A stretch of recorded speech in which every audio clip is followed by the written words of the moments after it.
시간 하나님께서 우리에게 주시는 말씀은 신명기 16장, 신명기입니다. 16장 18절로 22절 말씀입니다. 신명기 16장 18절부터 22절 한 절씩 교독합니다. 내 하나님 여호와께서 내게 주시는 각 성에서 내 지파를 따라 재판장들과 지도자들을 둘 것이요 그들은 공의로 백성을 재판할 것이니라. 너는 재판을 굽게 하지 말며 사람을 외모로 보지 말며 또 뇌물을 받지 말라. 뇌물은 지혜자의 눈을 어둡게 하고 의인의 말을 굽게 하느니라. 너는 마땅히 공의만을 따르라. 그리하면 내가 살겠고 내 하나님 여호와께서 내게 주시는 땅을 차지하리라. 내 하나님 여호와를 위하여 쌓은 제단 곁에 어떤 나무로든지 아세라 상을 세우지 말며 자기를 위하여 주상을 세우지 말라. 내 하나님 여호와께서 미워하시느니라. 아멘. 오늘 말씀의 제목은 의와 정의입니다. 의와 정의. 의와 정의 이러면 우리가 선뜻 구별하기가 힘들죠. 그런데 이제 영어로 보면 의하면 righteousness이고 정의하면 justice. 그래서 justice는 뭐냐면 법적인 의, 법적으로 죄인을 벌하고 그리고 심판하고 하는 법정주의를 의미하는 단어라면 의라는 단어는 좀 더 도덕적인 개념입니다. 법적인 의미를 포함하는 혹은 초월하는 그런 모든 인간의 도덕적인 성품들 있지 않습니까? 꼭 그렇게 구별할 수는 없지만 그렇게 구별이 돼요. 우리나라 정의하고 의는 좀 중첩된 의미가 많지만 justice와 righteousness는 제가 조금 전에 말씀드렸던 것처럼 이렇게 의미의 구별이 조금 있습니다. 자, 그런데 우리가 한글 성경을 보면 의하면 righteousness고 정의하면 justice 이렇게 보시면 안 되는 게 의라고 써놓았을 때 justice, 정의라고 영어를 기록한 경우가 있고 또 정의라고 번역을 했는데 의에 해당하는 단어를 기록하고 있는 경우가 있기 때문에 그렇습니다. 좀 더 정확히 말씀드리면 정의라고 하면 justice에 해당하는 단어가 미슈파트거든요. 미슈파트. 이 미슈파트가 뭐냐면 재판 이 뜻입니다. 재판. 법적으로 재판하는 거 있죠. 그래서 사사기 할 때 사사를 뭐라고 하냐면 앞에 미를 빼고 샤파트 이라면 뭐냐면 동사거든요. 재판하다. 이 재판하다라는 이 말에서 나온 게 사사고 오늘 이 명사로 미슈파트 하면 앞에 미음이 미라고 들어가는 게 명사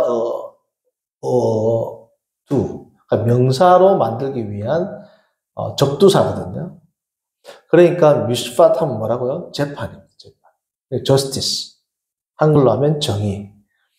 의, 하나님의 의 할 때 이 의는 뭐냐면 체덱 혹은 체데카거든요. 단어가 완전 틀리죠.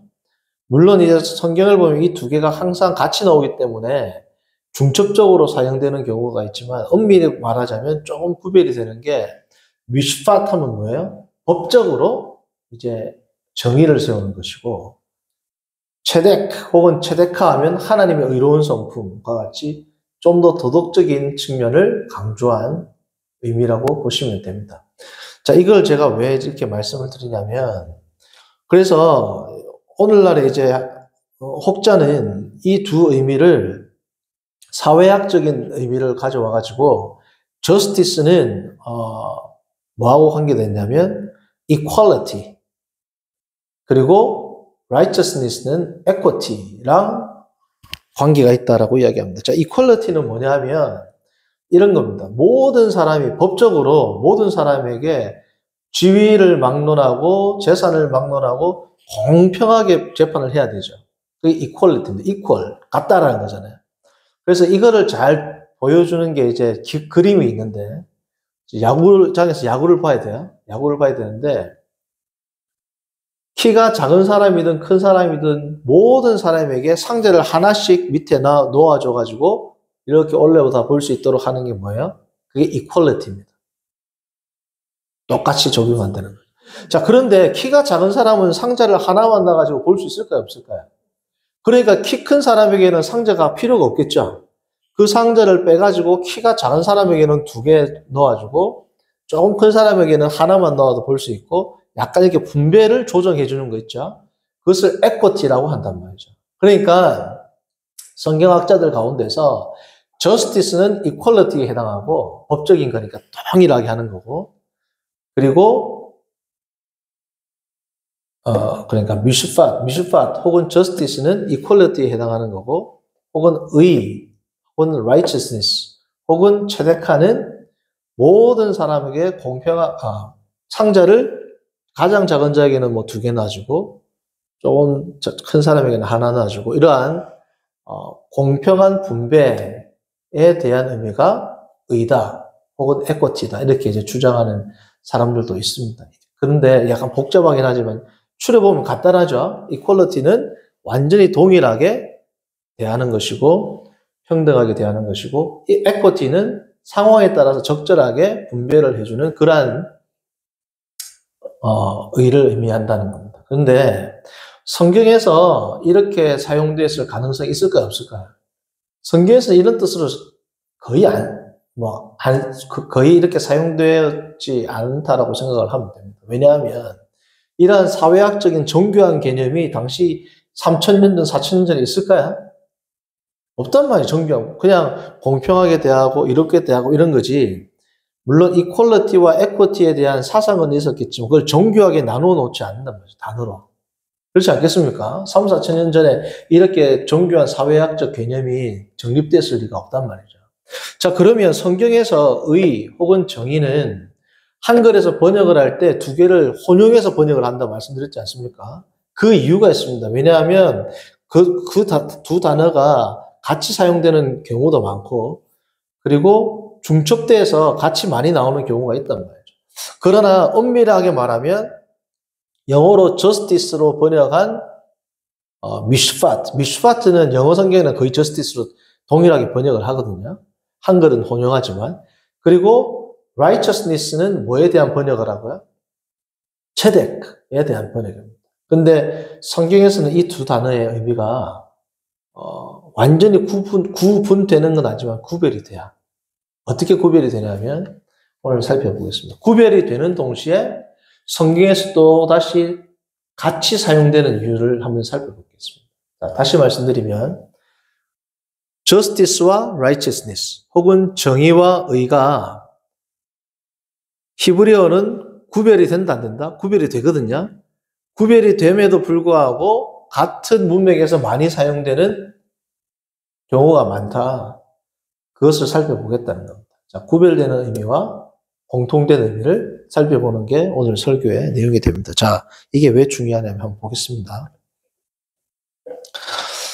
자, 18절 보시면 뭐로 재판을 하라고 나옵니까? 18절 마지막 부분을 보시면 공의로 재판을 하라고 나오죠. 자, 공의는 영어 성경에서 뭐라고 된다고요? justice입니다. justice. 히브리어는 뭐라고요? 미슈파트란 말이죠. 미슈파트. 공의는. 자, 그런데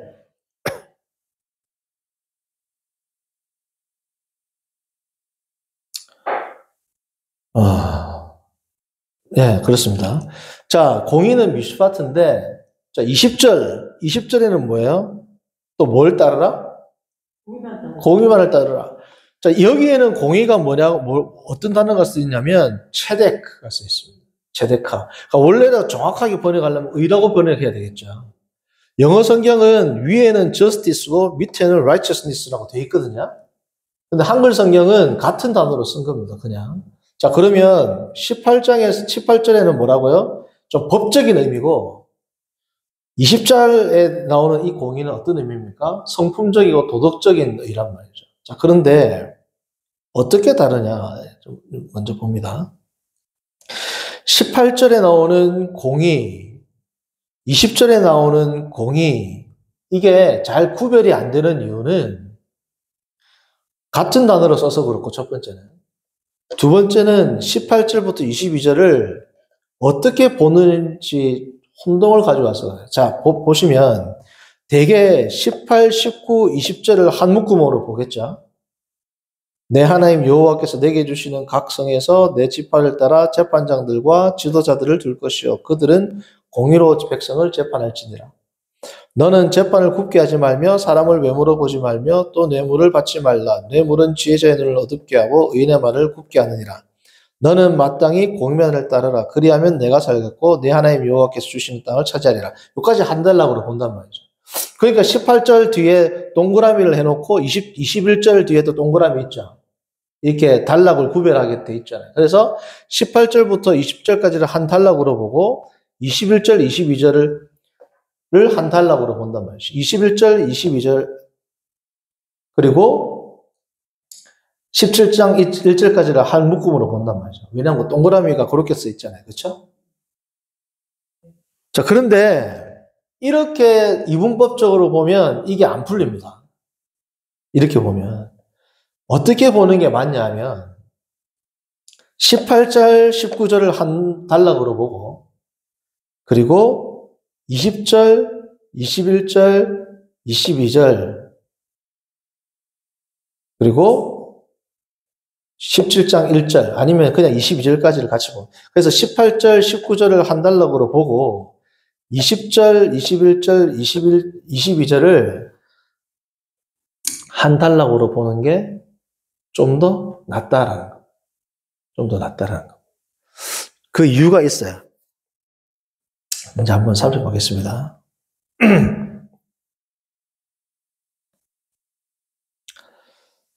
자, 18절, 19절에서는 뭘 강조할까요? 18절, 19절은. 저스티스를 강조하는 겁니다. 그렇죠? 그럼 20절부터 22절 혹은 20절부터 17장 1절까지는 뭘 강조할까요? 하나님과 인간과의 관계입니다. 그렇죠? 18절, 19절은 사람과 사람과의 관계죠. 20절부터 21절, 22절은 누구의 관계?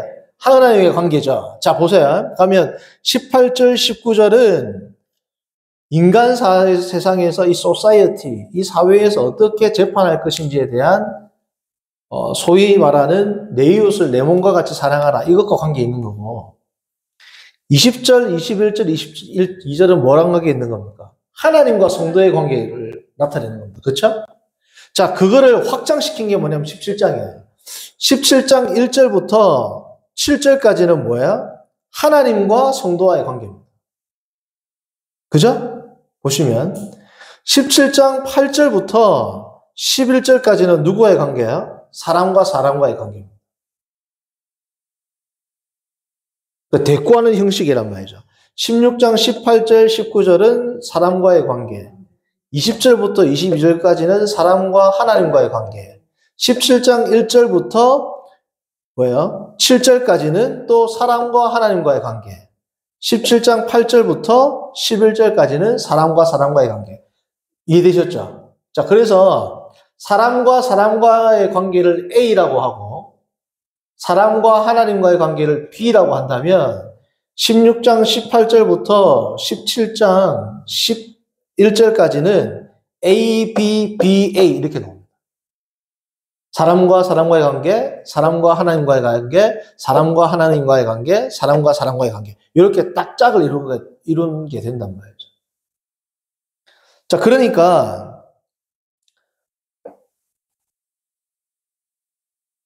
사람과 사람 사이에서의 그 법적인 걸 강조하는 겁니다. 사람과 사람 사이에서의 정의를 강조하는 게 뭐라고요? 미시파트고 좀 더 신앙적이고 종교적인 의를 다루는 게 뭐라는 걸까? 체데카란 말이에요. 체데카. 자, 그러면 17장 12절 13절은 뭐냐 하면 16장 18절부터 17장 11절까지를 정리하는 겁니다. 이렇게 하나님의 뜻대로 재판하는 하나님의 대리자인 재판장을 너희는 어떻게 해라? 존경하라. 그게 이제 12절, 13절이란 말이죠.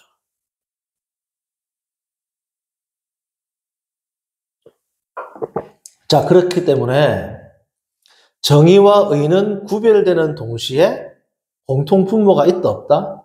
있다라는 거예요. 정의는 사람과 사람과의 어떠한 질서를 세우는 것이고 의는 하나님과 사람과의 질서를 세우는 거다. 그게 뮤슈파트와 체데카의 차이점이자 공통점이라는 거죠. 그래서 성도님들 오늘 보시면 16장 20절 보시면 너는 마땅히 공의만을 따르라. 그리하면 내가 살겠고 내 하나님 여호와께서 내게 주시는 땅을 뭐라고요? 차지하리라. 내 하나님께서 내게 주시는 땅을 차지하리라. 혹은 내 하나님께서 내게 주시는 땅에서 내가 생명이 길리라. 이런 표현들이 많죠. 그 표현은 다 뭐하고 같이 쓰이냐면 미슈파트와 체데카가 같이 나옵니다. 오늘도 우리가 한글로 보면은 같은 공이지만 18절에는 뭐가 나왔다? 미슈파트가 나왔고 20절에는 뭐가 나왔다? 체데카가 나왔다. 그래서 미슈파트, 체데카 이 두 개가 같이 나오든 두 개의 의미가 중첩되고 나서 무슨 서술어가 나온다? 내가 이 땅에서 하나님 주시는 땅에서 생명이 길리라. 혹은 네가 땅을 차지하리라. 이러한 뭐라고요? 약속이 주어진단 말이죠. 그래서 성도님들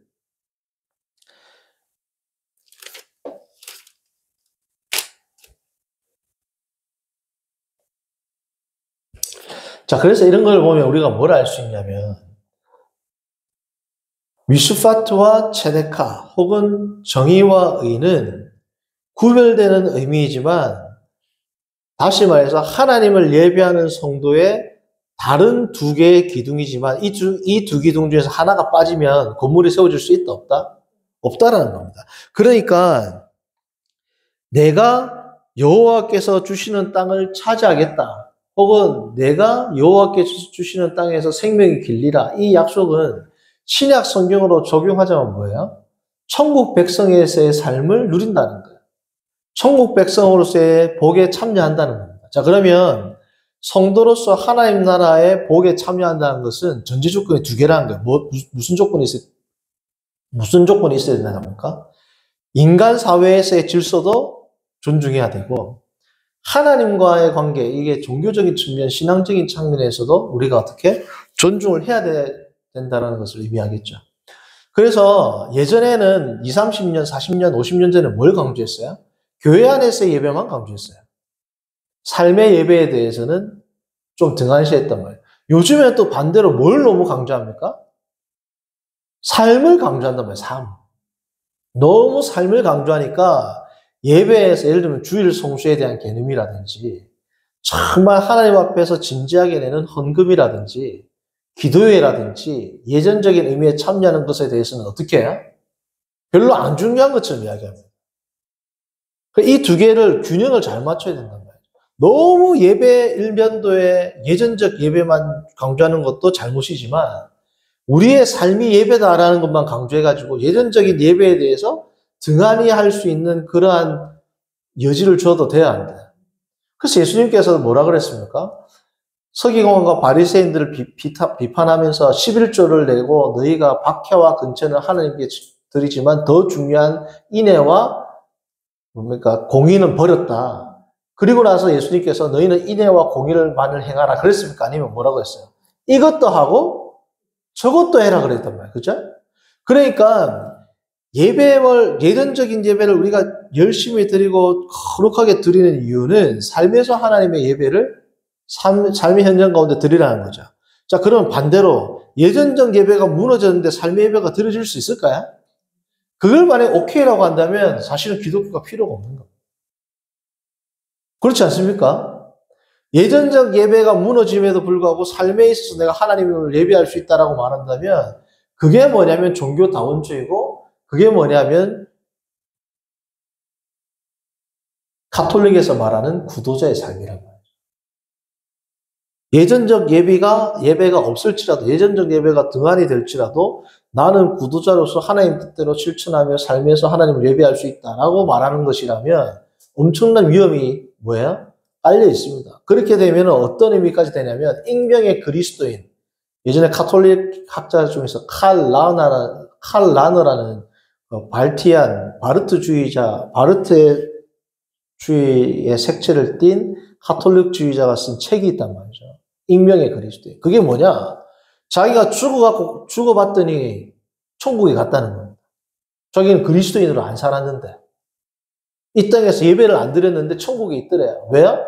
너는 교회를 다니지 않았지만 그리스도인답게 살았구나. 그래서 익명이라고, 익명. 이 땅에서는 모르다는 거예요. 그러니까 성도님들에게 위험한 겁니다. 예전에 예배만 강조한 것, 예전적 예배만을 강조한 것도 문제지만, 오늘날 뭐 예배에 대해서 뭐 많은 예배가 필요하냐, 뭐 하나님을 중심으로 섬기고, 뭐 삶의 현장에서 하나님을 드러내면 되지. 이것도 또 다른 사단의 유혹이란 말이에요.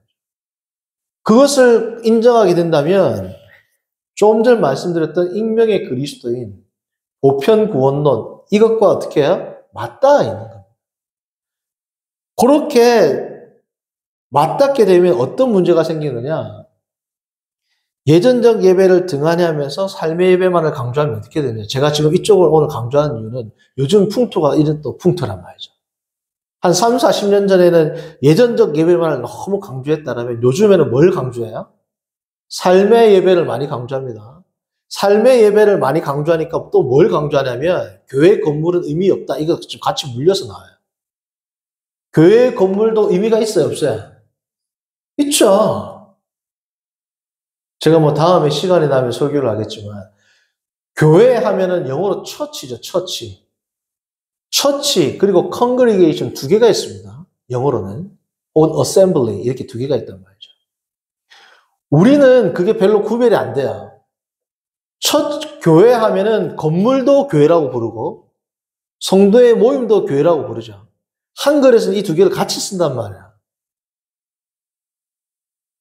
선교사들이 이 땅에 들어와가지고 복음을 전할 때부터 교회 건물과 모임으로서의 교회를 같이 교회라는 단어로 썼단 말이죠. 그런데 갑자기 어느 날 교회 건물은 교회가 아닙니다. 이러면 어떻게 될까요? 건물에 대한 소중함을 생각할까요? 안 할까요?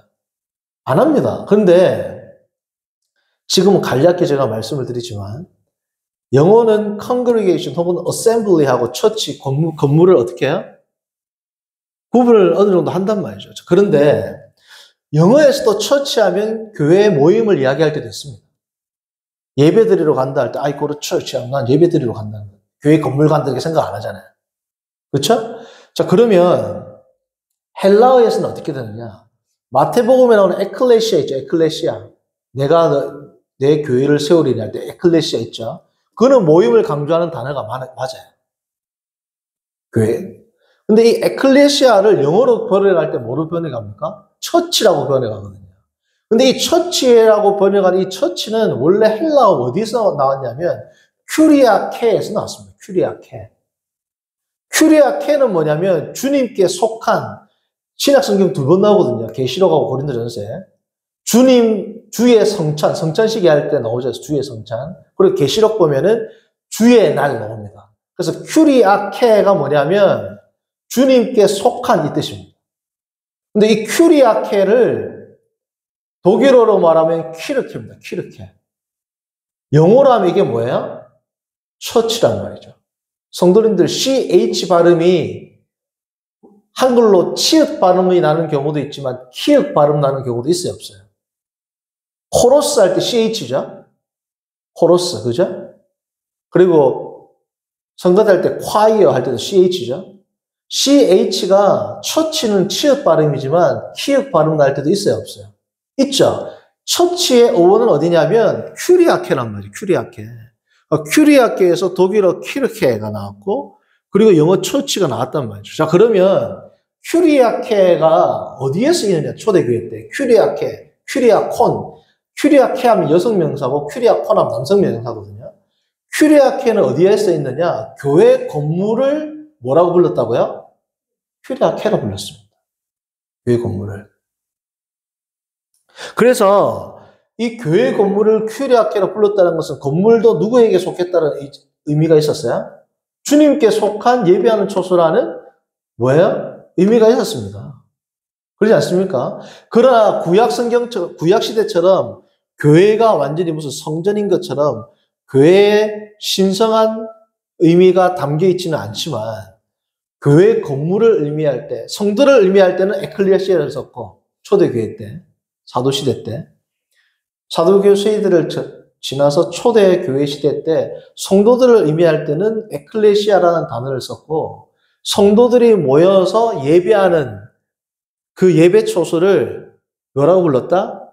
큐리아케로 불렀고, AD 256년인가 259년부터 지금의 터키 지역, 듀라 유로포스 지역에서 바실리카 건물이 발견되거든요. 바실리카 건물이. 자, 바실리카라는 말은 뭐냐면, 바실레이아가 하나님의 나라라는 뜻입니다. 하나님께 속한, 나라에 속한 그 건물을 뭐라 불렀다고요? 바실리카라고 불렀다는 것은 하나님께 속해 있는 건물이다. 마치 뭐하고 똑같아요? 큐리아케하고 같은 뜻이란 말이죠. 그래서 큐리아케, 바실리카 이게 다 어떤 의미가 있습니까? 그냥 일반 건물하고는 같다, 다르다? 다르다. 그런데 오늘날 뭐라 이야기해요? 건물은 교회가 아니다.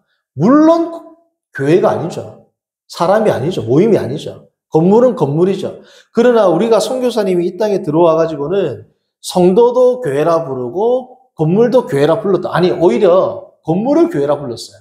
사람은 교회라 안 불렀어요. 그 초대교회는 뭐라 불렀습니까? 사람은 성도라 불렀죠. 물이 도자를 써서. 거룩한 물이라 불렀습니다. 그렇죠? 교회는 건물, 정확히 말하면 교회, 가르칠 모일 회잖아요. 그럼 건물이 아니죠. 여자적 의미만 풀어보면 가르칠 모일 회면 모여서 배움을 받고 배움을 받거나 가르치는 이 모임을 뭐라고 하는 거예요? 교회라고 하겠죠. 그러나 우리 업법상 처음 선교사님들이 오셔서 우리에게 복음을 전하고 신앙생활을 할 때 속으로 모임을 교회라고 안 불렀지 않습니까? 뭐를 교회라고 불렀어요? 건물을 교회라고 불렀어요. 그러면 건물을 교회라고 부를 때는 어떤 생각을 가지고 있습니까? 이곳은 그래도 세속 건물과는 구별되었다라는 의미가 있단 말이죠. 그런데 오늘날 목사님들이 갑자기 교회는 건물 아닙니다. 건물은 교회 아닙니다. 이래 되면 어떻게 돼요?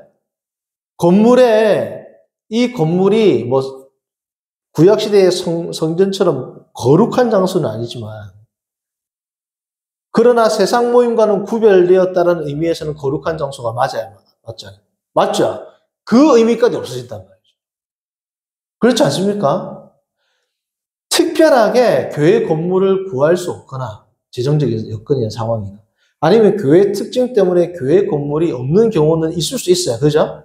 그러나 그런 경우를 일반화해가지고 교회 건물은 더 이상 교회로서의 의미가 없습니다. 이것도 뭐예요? 너무 급진적이에요. 이 급진적인 의미하고 같이 붙어서 오는 게 뭐라고요? 삶의 예배를 강조하면서 예전적 예배를 무시한단 말이죠. 이 풍토가 같이 들어옵니다. 성도님들 자세히 한번 생각을 해보세요.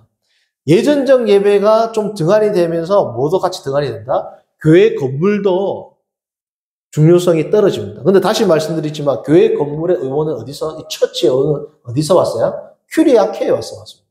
큐리아케는 이 건물도 큐리아케의 정확한 뜻은 주님께 속한 이 뜻이거든요. 주님이 큐리오스거든요.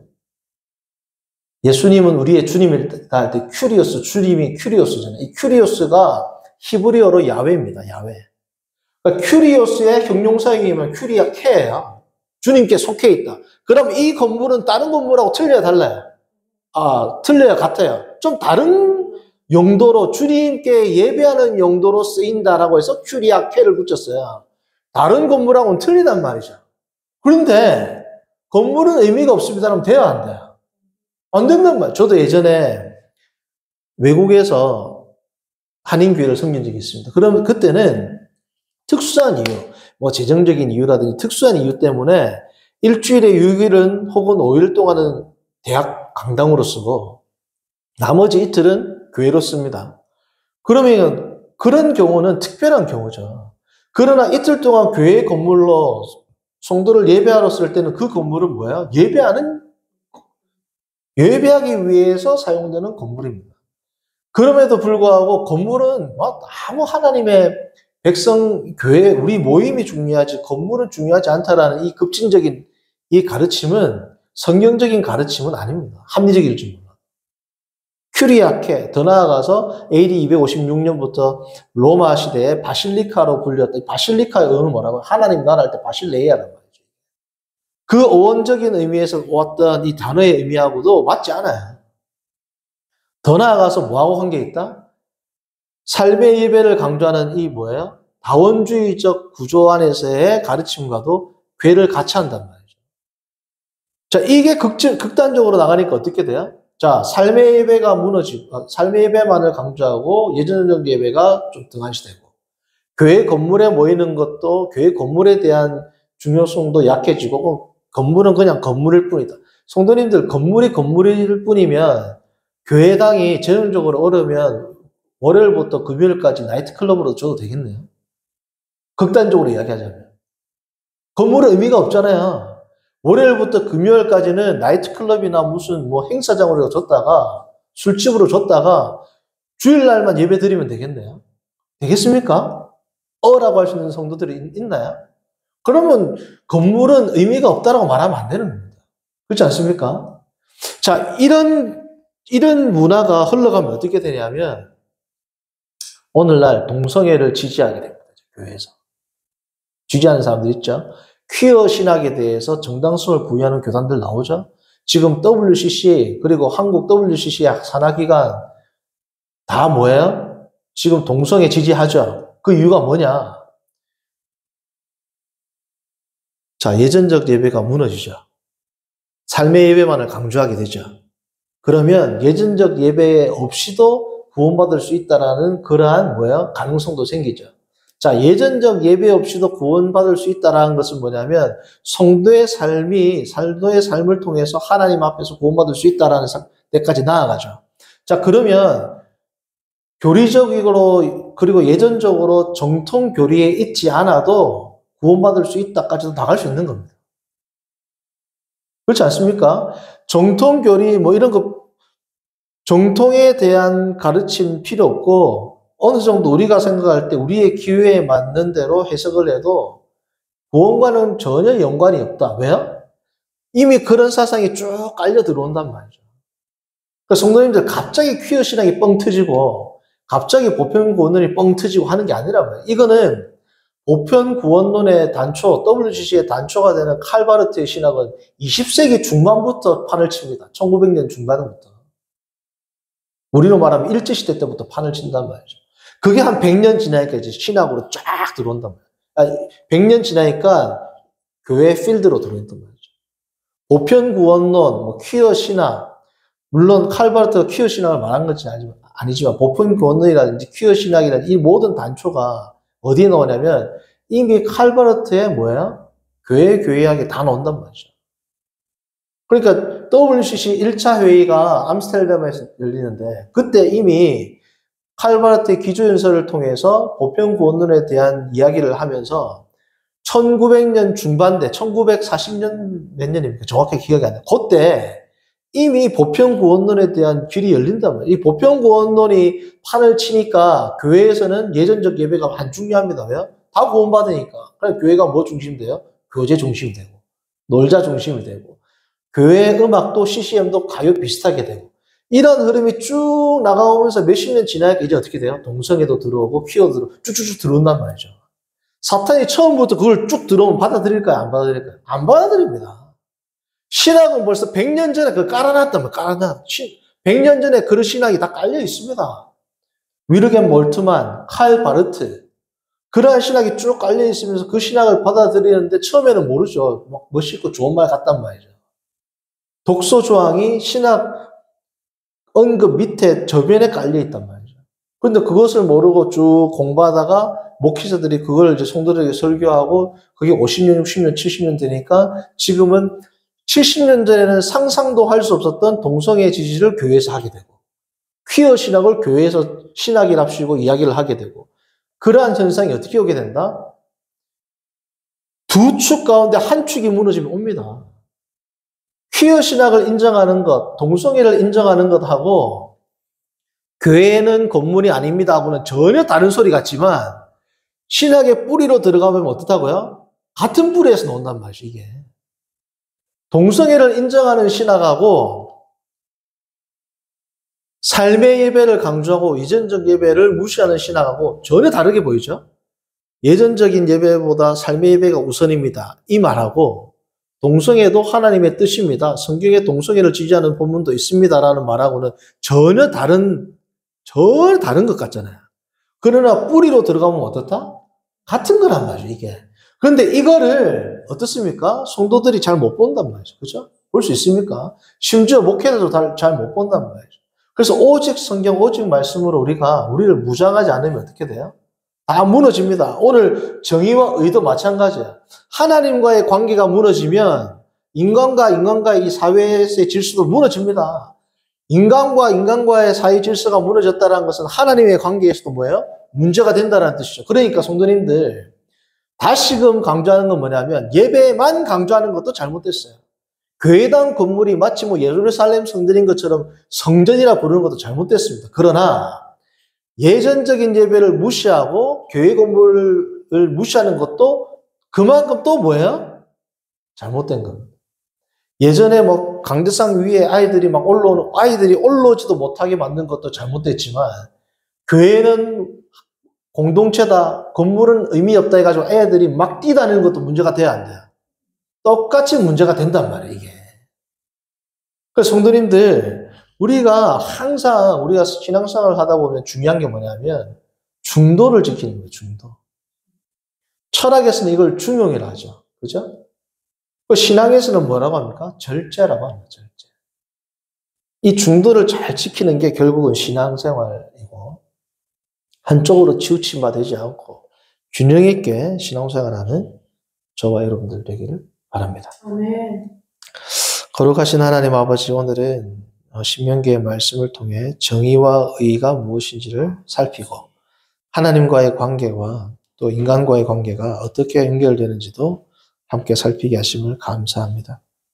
우리가 늘 정신을 차리고 깨어서 주님 앞에 예배함으로 세상 가운데 빛과 소금의 역할을 잘 감당하도록 인도하여 주옵소서.